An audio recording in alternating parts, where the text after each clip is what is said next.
नमस्ते प्यारे बच्चों, स्वागत है आप सभी का लर्निंग के इस बेहतरीन प्लेटफॉर्म पे। लर्निंग मतलब learn right in the right environment. ये क्लासेस लर्निंग उन बच्चों के लिए हैं जो सीरियस प्रिपरेशन करना चाहते हैं और सही कॉन्सेप्ट पढ़ना चाहते हैं। बेटा आज की क्लास बहुत ही स्पेशल होने वाली है क्योंकि आज हमारी ये जेईई मेंस की जो सीरीज़ चली थी उसकी लास्ट क्लास है। आपसे जल्दी ही मिलेंगे, लेकिन अब मिलेंगे IIT एडवांस के टॉपिक्स के साथ और उनके क्वेश्चंस के साथ। तो आज की क्लास को बेटा बिना समय गवाए जल्दी से स्टार्ट करते हैं। आज हमने जो टॉपिक लिया है वो है बायोमॉलिक्यूल्स, ठीक है। और बायोमॉलिक्यूल्स काफ़ी थियोरेटिकल टॉपिक है, तो उसके हिसाब से हमें इसको सोचते हुए चलना है, ठीक है। तो जैसे पहला ये क्वेश्चन है, पहले क्वेश्चन में है हमारे पास कि भाई आइडेंटिफाई द करेक्ट स्टेटमेंट। यहाँ पे हमें दे रखा है arginine and tryptophan are essential amino acid. ये बात सही है। Histidine does not contain heterocyclic ring in its structure, ये गलत है। Proline is a 6 member cyclic amino acid, ये भी गलत है। Glycine does not have the chiral centre atom, ये भी गलत है। ये सही है, ये सही है। और ये जो है साइटोसाइन, ये एस लिंकेज, ये गलत है। तो ये जो क्वेश्चन है इसका आंसर बेटा 1 हो जाएगा। ए और डी यहाँ पे सही है, लेकिन क्यों हुआ उसको समझते हैं, ठीक है। उसको भी समझना इंपॉर्टेंट है। देखो तो बेटा जो हमारे को पहला दे रखा है arginine and tryptophan are essential amino acid, देखो ये है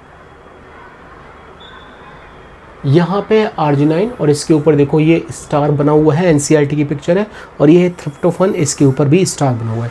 जिसके ऊपर स्टार बना होता है वो कौन से होते हैं? वो होते हैं एसेंशियल अमीनो एसिड। देन दे रखा है histidine does not contain heterocyclic ring in its structure. अब देखो हिस्टिडाइन का दे रखा है, यहाँ पे देखा है। और हिस्टिडाइन में अगर आप देखोगे तो यहाँ पे भी नाइट्रोजन है, यहाँ पे NCERT खोल के आपको रखनी पड़ेगी, और यहाँ पे भी नाइट्रोजन है। तो ये तो हेट्रोसाइक्लिक कंपाउंड हो गया, और इन्होंने क्यों बोला था हेट्रोसाइक्लिक नहीं है, तो ये वाला भी कैसा हो गया? गलत हो गया। अब वो लिखा है proline is a 6 member cyclic amino acid. अब प्रोलाइन का पे प्रोलाइन है बेटा ये, ठीक है। इसने बोला क्या वो 6 मेंबर है, लेकिन अगर आप देखोगे तो ये आपको ये 5 मेंबर रिंग यहाँ पे दिखाई देगी, तो ये वाला भी गलत हो गया। फिर देखा है glycine does not have chiral centre atom, ये बिल्कुल बात सही है। यहाँ पे कोई भी कायरल सेंटर नहीं होगा। HCOOH NH2, और ये वाला जो ग्रुप है यहाँ पे भी हमने हाइड्रोजन ही लगा दिया, ये बन गया ग्लाइसिन। और यहाँ पे आप देखोगे तो कोई भी कायरलिटी नहीं है, तो ये वाला सही हो गया। फिर cytosine has the cytosine has the S linkage. अब S लिंकेज का मतलब क्या होता है? S लिंकेज का मतलब होता है सल्फर कार्बन कार्बन लिंकेज। लेकिन अगर आप यहाँ पे देखोगे तो बेटा यहाँ पे जो है आप देखोगे यहाँ पे जो ग्रुप लगा हुआ है वो ग्रुप है CH2 और साथ में SH, तो ये थायो एल्कोहल है, ना कि थायो ईथर लिंकेज। तो CSC लिंकेज यहाँ पे नहीं है, इसलिए यहाँ पे हम बोल सकते हैं कि ये वाला स्टेटमेंट भी गलत हो रहा है। तो ले देके हमारा जो स्टेटमेंट सही आता है वो ए सही आ जाता है। चलते हैं नेक्स्ट क्वेश्चन पे। नेक्स्ट क्वेश्चन में हमें दे रखा है बेटा कि activation energy for the enzyme catalysed hydrolysis of sucrose is lower than the acid catalysed hydrolysis. ये सही है बेटा। जो भी रिएक्शंस एंजाइम के थ्रू होती हैं वो काफ़ी फास्ट होती हैं, और रिएक्शन को फास्ट करवाने में एक्टिवेशन एनर्जी का काफ़ी रोल है कि जितना ज़्यादा EA एक्टिवेशन एनर्जी की वैल्यू कम होती है, रेट कांस्टेंट उतना ही ज़्यादा आता है और रिएक्शन का रेट भी उतना ज़्यादा ही होता है। तो ये वाला स्टेटमेंट सही है। फिर during the denaturation secondary tertiary and quaternary structure of the protein are destroyed, बिल्कुल सही है। But primary structure remains the intact, ये बिल्कुल बात सही है। डीनेचुरेशन जब हम कराते हैं किसी भी प्रोटीन का तो वहाँ पे secondary tertiary and quaternary structure सारे के सारे खत्म हो जाते हैं, ठीक है। और जो हमारे पास बोला चाहिए प्राइमरी स्ट्रक्चर है वो इंटैक्ट रहता है, ये बिल्कुल बात सही है। फिर nucleotides are joined by the glycosidic linkage between C1 and C4, ये बिल्कुल गलत है बेटा, ठीक है। ये बिल्कुल गलत है। यहाँ पे C3 एंड C5 होते हैं, आपको अगले वाले फिगर में दिखाऊंगा। Quaternary structure of protein represent overall folding of the polypeptide chain, ये भी बिल्कुल बेटा गलत है। प्योर NCERT बेस्ड क्वेश्चन है, देखते हैं क्यों गलत है। देखो पहली चीज़ आप देखो यहाँ पे क्या लिखा है, nucleotides are joined together by the phosphodiester linkage between 5' and 3', 3' and 5', 3 and 5 के बीच में, 3 and 5 के बीच में। तो ये वाला जो स्टेटमेंट था ये वाला तो गलत हो गया। फिर अगला देखो इन्होंने क्या लिखा है कि tertiary structure of protein. The tertiary structure of protein represent the overall folding of the polypeptide chain. और यहाँ पे दे रखा है quaternary structure, ठीक है, ये तो टर्सरी स्ट्रक्चर का काम है, तो ये वाला भी गलत हो गया। अब देखो पहला वाला सही है और दूसरा वाला भी सही है, तो इसका आंसर बेटा क्या हो जाता है, A and B, option number A इसका सही हो जाता है। सिंपल सा क्वेश्चन है, बिल्कुल एनसीईआरटी बेस्ड क्वेश्चन है। चलिए नेक्स्ट क्वेश्चन को देखते हैं। सुक्रोज इज डेक्स्ट्रो रोटेटरी, बिल्कुल सही है। However, sucrose on the hydrolysis give a solution of mixture of product. This product is levo-rotation. ये बात देखो बिल्कुल सही है बेटा। जब हमारे पास ग्लूकोज होता है उसका ऑप्टिकल एक्टिविटी पॉजिटिव होती है, और जब हम उसको हाइड्रोलिसिस कराते हैं तो क्या बनता है, ग्लूकोज एंड फ्रक्टोज बनता है। ग्लूकोज का पॉजिटिव है, फ्रक्टोज का नेगेटिव है, और नेगेटिव फ्रक्टोज जो होता है -92.4 वो पॉजिटिव ग्लूकोज से ज़्यादा होता है, ग्लूकोज का होता है +52.4, तो नेट ऑप्टिकल रोटेशन नेगेटिव आ जाता है। तो ये बात बिल्कुल सही है। फिर hydrolysis of sucrose give the glucose and fructose, यहाँ तक तो स्टेटमेंट सही है, लेकिन लीवो रोटेशन ऑफ ग्लूकोज ये गलत है। ग्लूकोज का रोटेशन एंटी क्लॉकवाइज नहीं होता बल्कि क्लॉकवाइज होता है, तो ये तो डेक्स्ट्रो रोटेटरी होता है।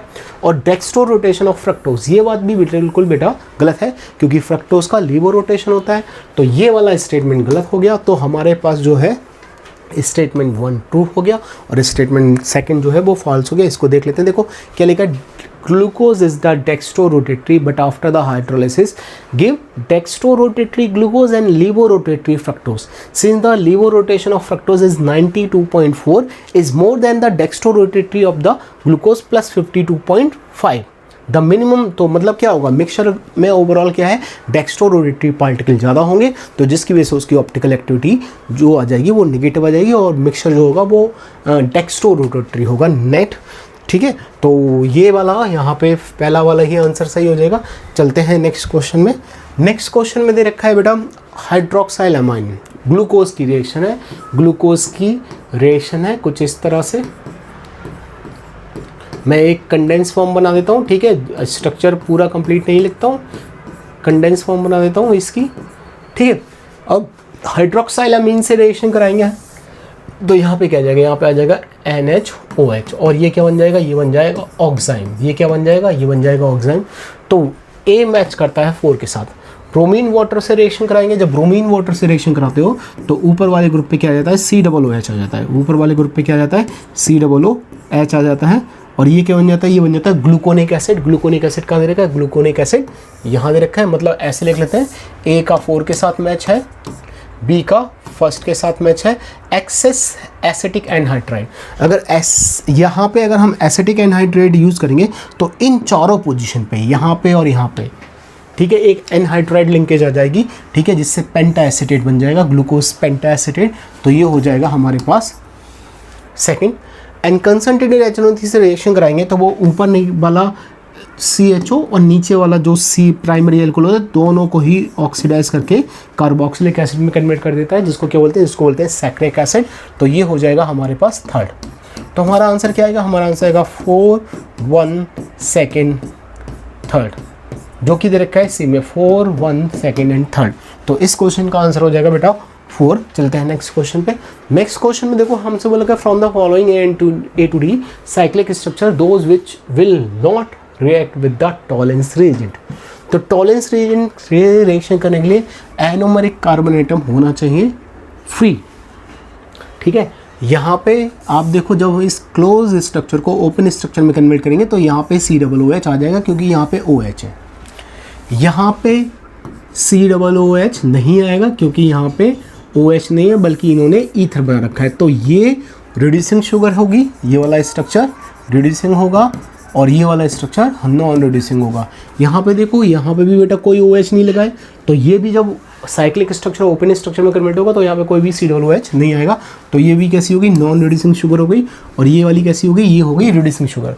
तो हमारे पास B एंड C जो है वो reducing sugar, non reducing sugar है। और यही हमसे पूछा था which does not react with the Tollens reagent. भाई टॉलेंस से कौन रिएक्शन करता है, टॉलेंस से रिएक्शन करता है अपना एरोमेटिक एल्डिहाइड और अपने एलिफेटिक एल्डिहाइड। तो ये एल्डिहाइड में कन्वर्ट हो रहा है, ये एल्डिहाइड में कन्वर्ट हो रहा है, ये दोनों एल्डिहाइड में कन्वर्ट नहीं हो रहे हैं। जो एल्डिहाइड में कन्वर्ट नहीं होंगे वही हमारा आंसर होगा। ये आंसर हो जाएगा B एंड C, जो कि दे रखा है हमारे को बेटा ऑप्शन नंबर 4 में। ऑप्शन नंबर 4 इसका सही आंसर हो गया। अगला देखते हैं अगला है बेटा, both human DNA and RNA are the chiral molecule, chirality in the DNA और RNA arises due to the presence of D sugar component. ये बिल्कुल बात सही है। जो वहाँ पे बेटा पेंटोस शुगर होती है, अगर आप देखो तो वो एक तरह से कार्बोहाइड्रेट होते हैं। और कार्बोहाइड्रेट्स क्या है, कैसे डिफाइन करोगे? Carbohydrate are the polyhydroxy optically active compound. तो जो पेंटोस होगा उसमें खुद अपनी कायरलिटी होगी। अगर आप इसका स्ट्रक्चर देखो तो ये वाला देखो, ये वाला कार्बन कायरल है, ये वाला कार्बन भी कायरल है, ये वाला कार्बन भी, अच्छा ये तो डीऑक्सी है तो इसको छोड़ो। और अगर आप देखो तो ये वाला कार्बन भी कायरल है। तो ये वाला कार्बन, ये वाला कार्बन, ये वाला कार्बन कायरल है। जब कायरल है तो इनकी वजह से क्या आ रही होगी? सिस्टम में ऑप्टिकली एक्टिविटी आ रही होगी। तो जो हमारे पास ऑप्टिकल एक्टिविटी है वो किसकी वजह से होगी? डी शुगर वाला जो कंपोनेंट है उसकी वजह से होगी। चलते हैं नेक्स्ट क्वेश्चन में। ये क्वेश्चन बिल्कुल बेटा उसी तरीके का है जैसे आपने अभी डिस्कस किया था। इसमें लिखा है a student is given compound among the following compound that gives the positive test. तो देखो बेटा, यहाँ पे जब इस क्लोज को ओपन स्ट्रक्चर में कन्वर्ट करेंगे तो यहाँ पे कोई भी एल्डिहाइड ग्रुप नहीं आएगा। ये काफ़ी दूर है, इसमें एल्डिहाइड ग्रुप नहीं आएगा। ये यहाँ पे होना चाहिए। इसमें जब इसको ओपन करेंगे तो आप देखो ये इधर जाएगा, ठीक है, कुछ इस तरह से रिएक्शन होगी। ये ऑक्सीजन माइनस इधर चला गया और ये ऑक्सीजन इस कार्बन पॉजिटिव को अपने इलेक्ट्रॉन वापस दे देगा। तो हमारे पास कुछ इस तरह से बनेगा,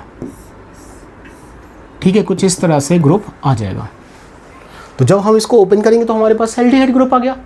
जब एल्डिहाइड ग्रुप आ गया तो ये किससे रिएक्शन करेगा? ये टॉलेंस रीजेंट से रिएक्शन कर लेगा और ये वाला भी टॉलेंस रीजेंट से रिएक्शन नहीं कर पाएगा। तो इसका आंसर क्या हो जाएगा? इसका आंसर हो जाएगा सी वाला जो कंपाउंड है वो टॉलेंस रीजेंट से रिएक्शन कर लेगा। वो रिड्यूसिंग शुगर है, बाकी सारी की सारी नॉन रिड्यूसिंग शुगर है। अब इसमें देखो, number of possible tripeptide form involving the alanine, glycine and valine where no amino acid has been use more than once. तो बहुत सिंपल सा क्वेश्चन है बेटा। देखो पहला कॉम्बिनेशन क्या बनेगा? ए जी वी। दूसरा क्या बनेगा? ए वी जी, फिर जी ए वी, फिर जी वी ए, फिर क्या बनेगा? वी ए जी, और फिर क्या बनेगा? वी जी ए।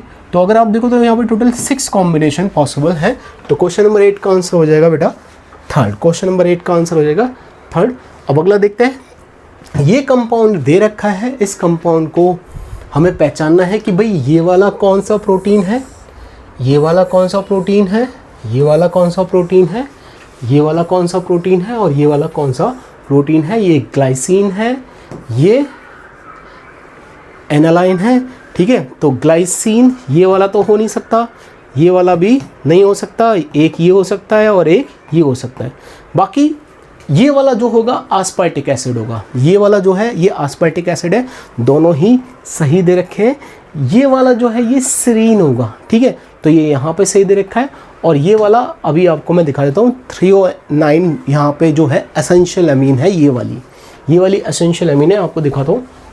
देखो ये देखो 12वां नंबर है, ये जो है 12वां नंबर है 309, जो कि एक एसेंशियल अमीनो एसिड है, ठीक है। आप एनसीईआरटी कर चेक करोगे तो आपको स्ट्रक्चर समझ आ जाएगा।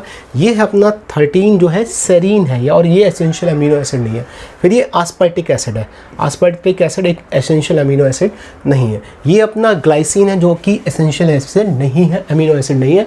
और ये अपना एनालाइन है जो कि एसेंशियल अमीनो एसिड नहीं है। तो इसमें जो एसेंशियल अमीनो है वो कौन सा है? वो है 309, और इसका हो जाएगा THR, ठीक है।